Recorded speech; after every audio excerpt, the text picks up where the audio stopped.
Bisa melemahnya mata uang yen membuat turis dunia datang ke Jepang, dan sebaliknya warga negeri Sakura justru rame-rame berlibur ke Turki.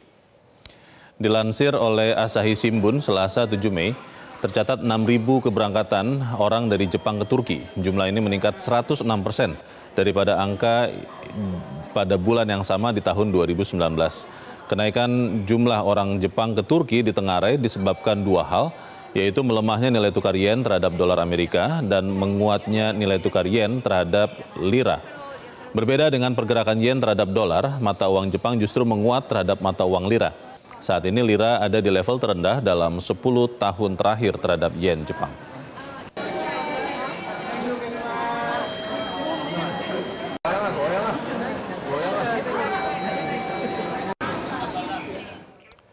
Dan pemirsa, yen Jepang kembali terperosok ke level terendahnya dalam 34 tahun terakhir terhadap dolar Amerika sejak tahun 1990. Tapi ambruknya nilai tukar yen ini justru membawa berkah bagi sektor properti, retail, dan hotel, juga luxury goods atau barang-barang mewah. Kita akan coba lihat seberapa untungnya sektor-sektor itu. Kami memberikan gambaran kepada Anda dari pasar penjualan barang mewah di Asia. Pada kuartal pertama, perusahaan luxury goods asal Prancis, Moet Hennessy Louis Vuitton atau LVMH melaporkan penurunan penjualannya sebesar 6% di kawasan Asia. Angka ini kontras dengan data penjualan di negeri Sakura Jepang yang justru naik 32%. Kenaikan penjualan ini tidak lepas dari banyaknya pelanggan asal Tiongkok yang berbelanja barang mewah itu saat tengah berlibur ke Jepang. Harganya jadi lebih murah.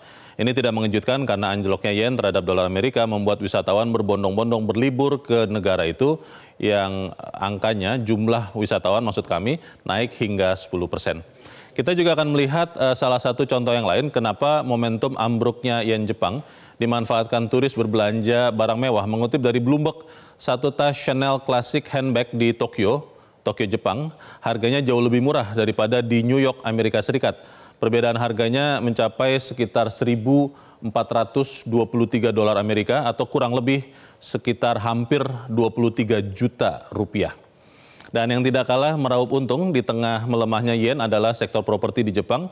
Morgan Stanley Capital Index (MSCI) menyebut tingginya turis asing ke Jepang maksud kami yang mencapai 3 juta wisatawan per bulan membuat sektor properti Jepang dilirik. Premium retail seperti Ginza dan juga Omotesando mengalami kenaikan sewa yang signifikan. Sementara di sektor perhotelan, mengutip Savills, transaksi selama tahun 2023 naik 40%, lebih tinggi daripada rata-rata pencapaian di tahun 2013 hingga tahun 2022. Sektor perhotelan wisatawan ini pun mendapat suntikan investasi asing yang paling tinggi sejak tahun 2008.